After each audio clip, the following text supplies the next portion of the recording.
Welcome everybody. This is Tap Out Talk, the Broken Skull Sessions, Stone Cold Steve Austin style. And we are in episode 12, and we're gonna hug like a champ tonight. It's Bayley. It's all about the role model, Bayley. Let's get in.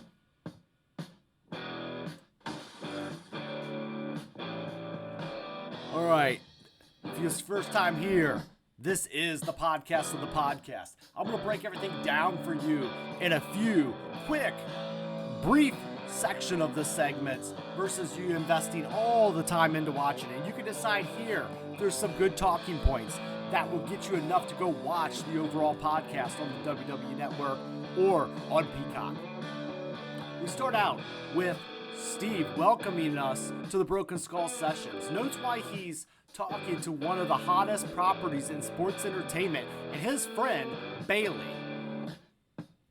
Bayley was humbled by that intro, and she was humbled by the fact that Steve called her his friend. Stone Cold said that he loved her new hairdo and asked her thoughts on it, and Bayley is now used to it because it's low maintenance. She said it's great. I don't have to do any hair maintenance. I feel like a boy. I can just kind of get up, do a little bit to and go. Apparently, everyone in the locker room was in shock when Bayley did cut her hair. And with that hair came a new look, a new style.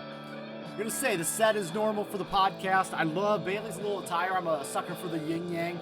It's near and very dear to me. So I kind of like her vibe on her shirt there. But we get into the first segment of this, which is the PWI magazine. As Bayley was previously now named the #1 athlete in the Pro Wrestling Illustrated for females in their annual top 100. Steve Austin brings up a copy of this cover with Bayley ranked as #1, congratulates her, and Bayley noted that she used to buy the magazine all the time, which Steve noted it's a shoot, and you had to. Bayley had a subscription to WWE Magazine, but discovered that so many new wrestlers by purchasing the Pro Wrestling Illustrated magazines. Steve noted that the ranking was very well deserved and really appreciated her work. Stone Cold also then throws the PWI cover photo with himself on the cover, and both of them kind of pop to that, showing that they share that same sentiment.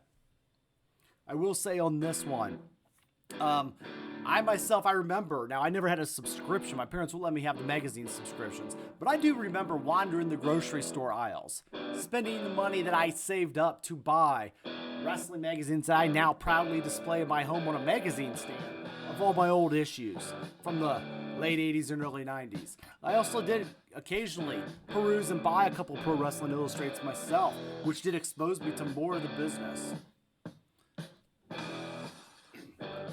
We go into the next section. It talks about Bayley being a fan at heart. Steve passed over the Broken Skull IPA for Bayley, and the two cheers over the PWI cover and the outstanding year, and the two put together over a beer. Steve then threw a clip up of Bayley cutting a promo on Sasha Banks during the September 11, 2020 edition of SmackDown. This is where she discussed using Banks, which was arguably one of her best promos to date, and the moment she turned heel. Steve noted that you looked serious as a heart attack, and that it was a great work. Bayley was mad at herself for making tiny mistakes in this actual promo on SmackDown. She actually referred to herself as Two Belts Banks. Steve noted that he stuttered during some of his promos, and it really doesn't matter in the big picture of things. She got the point across. Steve then steered the conversation towards her love for professional wrestling with a picture of John Cena flashed on the screen. And Bayley would say, "Oh good, look at my pimples."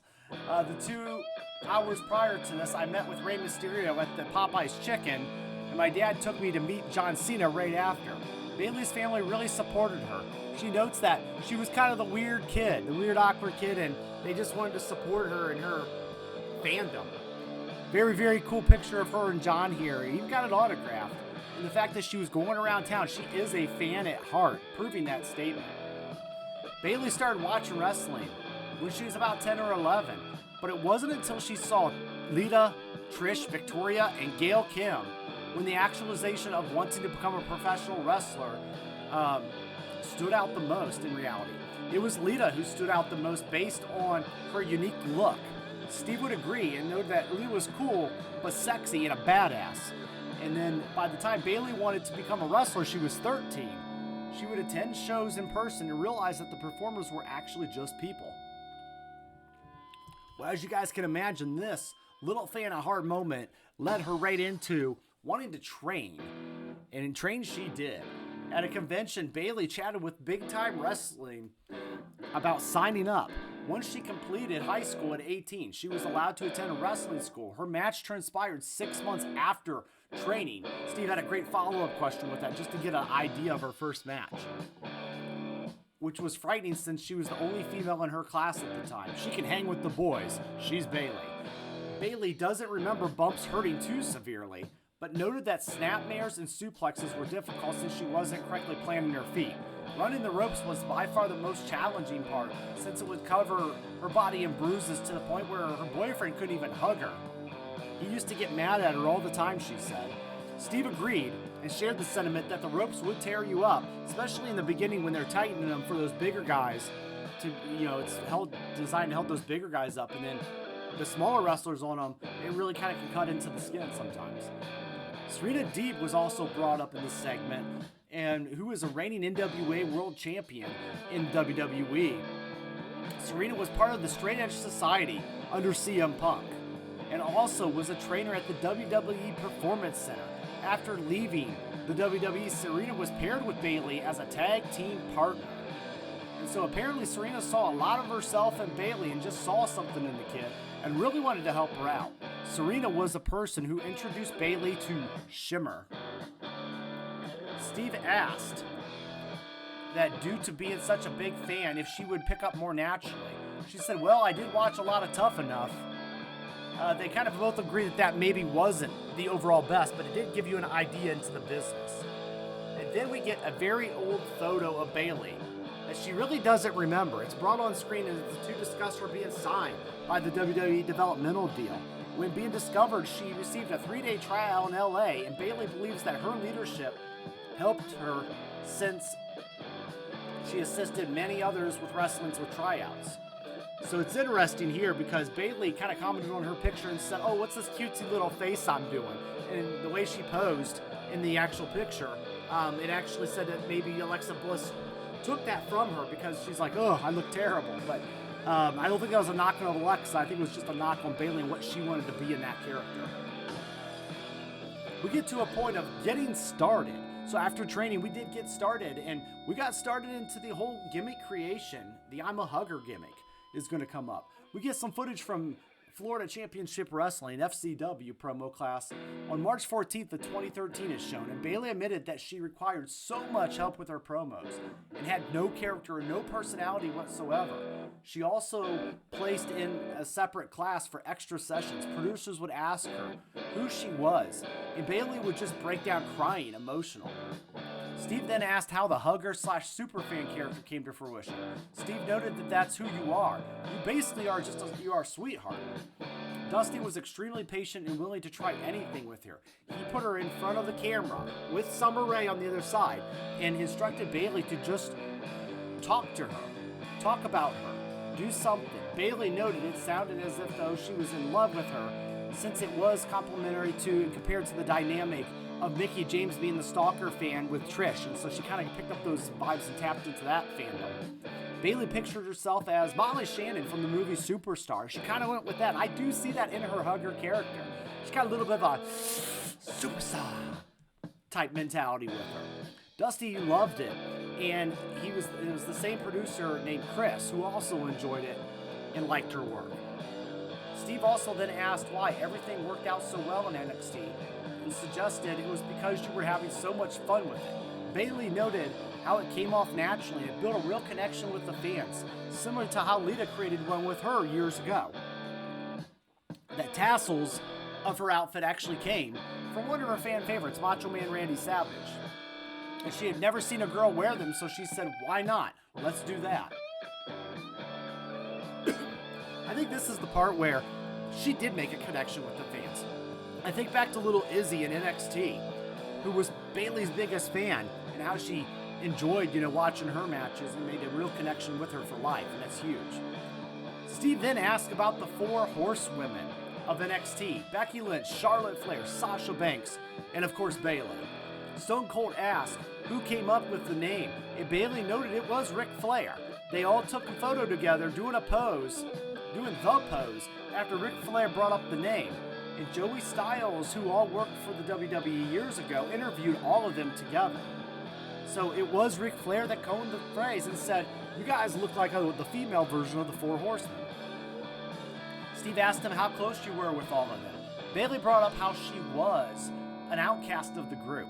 Sasha and Charlotte traveled together, so it was a natural friendship there. Then Charlotte got close with Becky, and they traveled together. Bayley was always kind of the odd one out, not specifically close to any of them related to traveling. But they all texted, and when they were all together, it was highly professional, yet competitive.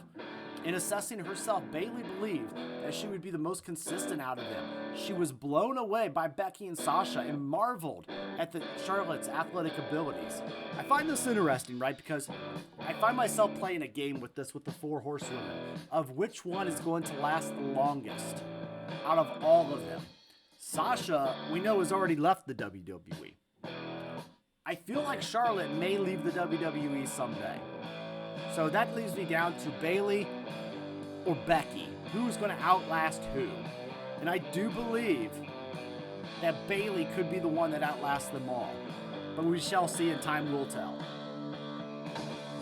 Next, we get into a little beginning of her career, the NXT TakeOver, Brooklyn, New York. And who can forget this iconic match with the boss, Sasha Banks, and giggly smiley Bayley.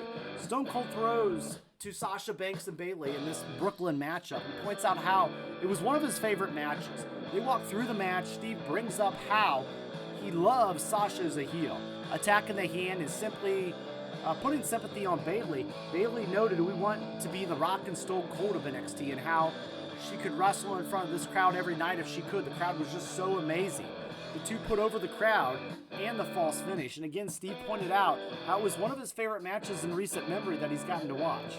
Steve asked if that match brought her and Sasha closer together, which Bayley confirmed. We will always be married together because of this match in this moment. It was really truly an epic affair. Steve asked about Bayley's thoughts on putting together the 30-minute Iron Woman match. And she said, "I didn't even know where to begin." They were both so stressed out and they were nervous while spending most nights constantly texting each other about what to do and how to go about it. Austin brought up how the women's wrestling is now at the forefront of the industry, which has basically been traditionally male-dominated. Bayley's goal was to have good matches with everyone. When Becky, Charlotte, and Sasha left for NXT, Bayley was left behind just to hold her own and considered the locker room leader now of NXT. At this time, she found herself as a worker while elevating others alongside of her. At first, Bayley was very hard on herself and somewhat upset over not being called up, but believed that it was necessary for the purpose of the process and the growth of her character. Bayley had her takeover match finally with Asuka, and when nobody was ready for Asuka, and she knew that the call-up was inevitable. Being in Brooklyn, Bayley figured the debut would transpire where the given history of the strong fan support for the city was with her. Foley would be the one who brought her. Bayley remembered that crowd and how they were so excited for her to finally make that debut. But it was that match with Asuka where she eventually had to tap out, and Asuka would go on to be one of NXT's longest reigning women's champions. We then get into what I call the WrestleMania experience portion of the show. You do see a lot of this in the Stone Cold Broken Skull sessions. Steve asked about her first WrestleMania experience, and she says, "Man, it was so crazy. I hate four-ways. I hate triple threats. I was also told I was going to retain, and I didn't feel ready. I was glad Sasha was there, and she calmed me down." Steve then kind of asked her about the WrestleMania 32 and how she stood out in the crowd to take it all in. Bayley said she stood in the crowd to take it in, but Bayley did this obviously to support Becky and Charlotte and Sasha, and felt it came full circle with Lita introducing the new women's championship that very night. Bayley was very proud of them and also felt that they paved the way for her by the time she got to the main roster. She believed Steve believed that after WrestleMania 33, Bayley was seemingly flatlining, and it took a bit of a downward turn. Footage from Raw on August 7th of 2017 was shown, and Bayley sustained an injury while taking in the fan support. They started booing her. Steve praised Bayley for thinking on her feet and addressing the boos. Bayley would have basically just reacted at this point and says, dang, this sucks. She believed that Toronto didn't like to support her, perhaps believed it was a storyline, but she legitimately separated her shoulder and was not able to do much with that.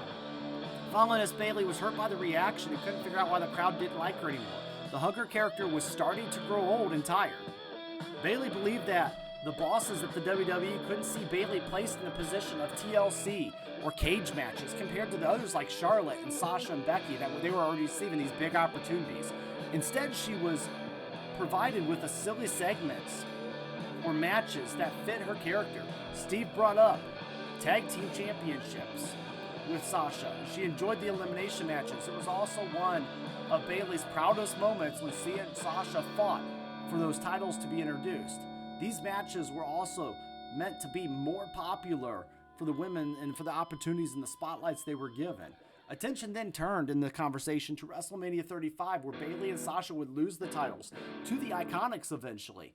And they felt like this was a way just to help put over the industry even more and help build more teams. Bayley felt that the match was just as important as the main event because it was the first time the women's tag titles were defended at WrestleMania. We then get into the Grand Slam of the portion of the show, where Bayley was discussing her run. She was a Grand Slam champion. She was an NXT champion, a Women's World Champion, a Tag Champion, both Raw and SmackDown World Champion, and a Money in the Bank winner. Steve asked her about the SmackDown Women's Championship victory and becoming the first Women's Grand Slam champion. Bayley didn't even put those pieces together until the fans tweeted about it. This moment, defeating Charlotte was also allowed Bayley to spread her wings a little bit without Sasha for once. Bayley brought up her match at SummerSlam against Ember Moon and how it played out, much different than it was presented to her. Next, in NXT, the hugger character resonated with the audience because she believed in it. But while in Raw and SmackDown, she was struggling with, who am I? And even though it was the SmackDown Women's Champion, she didn't feel it with this one in this title. So then at this point, Steve asked if Bayley lost her confidence or if it just didn't feel right. Both, Bayley replied. The fear of being left behind. And Bayley would speak to Vince and ensure everything he wanted was being delivered on her end, which she confirmed. In terms of transformation of her character, Bayley felt it was a breaking point. And at Hell in a Cell, Bayley lost the championship to Charlotte and was asked to cry, which led her to the question of how she was supposed to recover from that. Bayley gave creative ideas and noted that something needed to change and it must be different. Cut the Bayley buddies. It was time to get rid of everything and she wasn't working anymore. All this wasn't working anymore. And at this point, footage was shown of Bayley destroying the Bayley buddies with Michael Cole and Corey Graves speaking about her metamorphosis. It felt like shedding snakeskin and it was breathing fresh air. Her body felt rejuvenated, and this was an opportunity to start over. But what could it be to help her start over? She was trying to figure out that final character tweak. In a promo shown on October 18, 2019, in a segment with Ms. TV, Sasha was sitting beside her. This had to be the 180 that she also needed to make sense for the reason of the change, and instead of the hugger, she became the role model. It was so perfect because she could be incredibly cheesy with it. Steve complimented Bayley for riding the edge of the lightning bolt perfectly. Bayley brought up wanting to beat Eddie Guerrero in 1996 WCW, where he would look so miserable, hate life, hating the fans. Once the pandemic hit, she transitioned into more of an obnoxious and annoying character. Ding dong, that kind of stuff. Austin asked about her reaction and the support of the new character. And Bayley brought up the TJ Wilson, formerly Tyson Kidd, and how he produces the majority of the women's matches. Bayley praised him as a wrestling genius since he was so well studied. Steve asked that after 12 years, who does she lean on for advice? And Bayley noted that it was Sasha that she goes to for opinions. TJ helps her in all aspects of the business, but Sasha is particularly great with psychology. At this stage, Bayley really depends on herself, which led to Steve smiling and wholeheartedly agreeing, which you could tell was the answer that he really was looking for in this one. Austin pointed out that if you need to listen to your gut. They flash forward to the summer of 2020 at this point, and it was a time frame where Bayley and Sasha were paired together to rejuvenate them. Bayley said, "Yeah, I think so, but being heels, they fed off each other even more. And since of the history, they really were able to just get their first title reigns together that way." Steve asked what Sasha means to her on a business and personal level. And then basically, because though people can work together, there's not always a bond, bringing up Flair and Steamboat, along with Flair and Dusty as examples. Bayley noted that there are true bonds that they have with each other and they trust each other 100%. "I could main event WrestleMania with this chick," Bayley noted, that she wouldn't be the person or the performer she is today without Sasha Banks. Steve put some footage on the screen at this time, and the two put over Shayna Baszler as legitimate and badass and perfect for the business. This is where they lost the women's tag titles match. After both of them being pinned by Nia Jax, Bayley viciously turned on Sasha, while Bayley placed the chair around Sasha's neck. I remember that moment. And then Steve pointed out how it was reminiscent of him when he put the chair around Brian Pillman's neck with the Hollywood Blondes. There was an ankle and jump, and basically he jumped on the ankle at that point from the rope. Steve jokes at how you could do that to your best friend, and after footage she saw the destruction of Bayley that caused and says, "I'll drink to that," and the two cheers a beer. We get to the Hell in a Cell moment they turn to, and at this point Sasha had previously been in 2 Hell in a Cell matches with Charlotte and Becky. While this was Bayley's first, Bayley was wondering how it could go, but she trusted Sasha. Steve loved this match between the two and said that Bayley watched clips of Austin loving the little nuances and creativity that they did. Stone Cold also felt that the bank statement looked like a shoot since it was on tight. While he wouldn't mention any names, there are other wrestlers who would often leave a gap. He's likely referring to, maybe I'm speculating, like a John Cena who does work pretty safe. Steve also constantly praised Bayley's timing and the fact that she rides it out really, really well. Steve said, "I prefer you as a heel, and I like you as a babyface. Are you having more fun as a heel? I want to know if you're really having fun." And Bayley said she had great times in NXT as a babyface, but this year had been so much fun without any restrictions. Steve noted that when Bayley calls out Michael Cole, it cracks him up. This started because they really had no crowd, and Bayley said during the matches she could hear Michael Cole just talking about her, and so she just decided to go with it and start yelling at Michael Cole through the matches.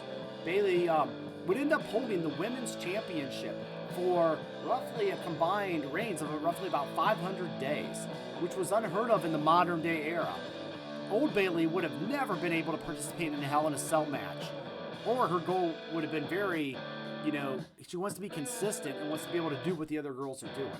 Steve asked, with all the highs and lows and the in-betweens, what's been the one thing that has kept you on track? Where you've been heading, where you've been wanting to get in that next level? Bayley believed that it was a lot of who she is, improving a point by being the most consistent performer where she can be trusted. To her peers, to the fans, and her desires to be considered a top-tier performer. She believes that there's still so much to prove. You don't believe her on the level of Becky Lynch. We didn't get a closing. Bayley believes one thing that helped her out this year was to be a little selfish, looking out for herself, which Austin attests to, and he says, yes, that's exactly what you have to do sometimes. Bayley loves helping other women, so she felt like being selfish was going to get her in a position so she could help the other girls in the locker room, which she has done. Steve compared it to her heel transition to that of a Snickers commercial. A lot of money in it, and he saw a lot of money in her heel turn. He loves the way she is right now and predicts that Bayley will inevitably be a future Hall of Famer, but wants to know what's next for Bayley. Currently, her eyes are on winning the Women's Royal Rumble and strives to be a single championship match at WrestleMania. Austin knows Bayley has a personality as a person for quite some years, so it was nice to catch up. And if you get a photos together, and they're displayed along with a clip of Bayley wanting waiting in Gorilla for Steve so they could share a beer. Steve handed the beers to Sasha, Becky, Sarah Logan, and Bayley as they all took a swig. Austin concludes the conversation by congratulating Bayley, and they cheers their beer. All right, guys, so some final thoughts on this episode. It was a very quick one for me. The episode ends up clocking in about an hour and 21 minutes. I just recapped it for you here in under 30. I would say this one, not a horrible watch, but I mean, I would think that you could pass on it. And I don't think there was any really major nuggets. I don't think there was going to be clips of matches that you guys haven't seen before. This one just kind of kept the standard format and just kept pushing forward.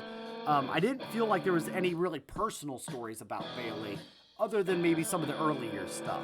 But you guys decide here with this information, and again, go check it out if you want. But that's everything I got for you right now. This is another edition of Tap Out Talk, the Broken Skull session. So thanks for watching. Like, share, subscribe, and remember, it's not goodbye around here, guys. It's just game over.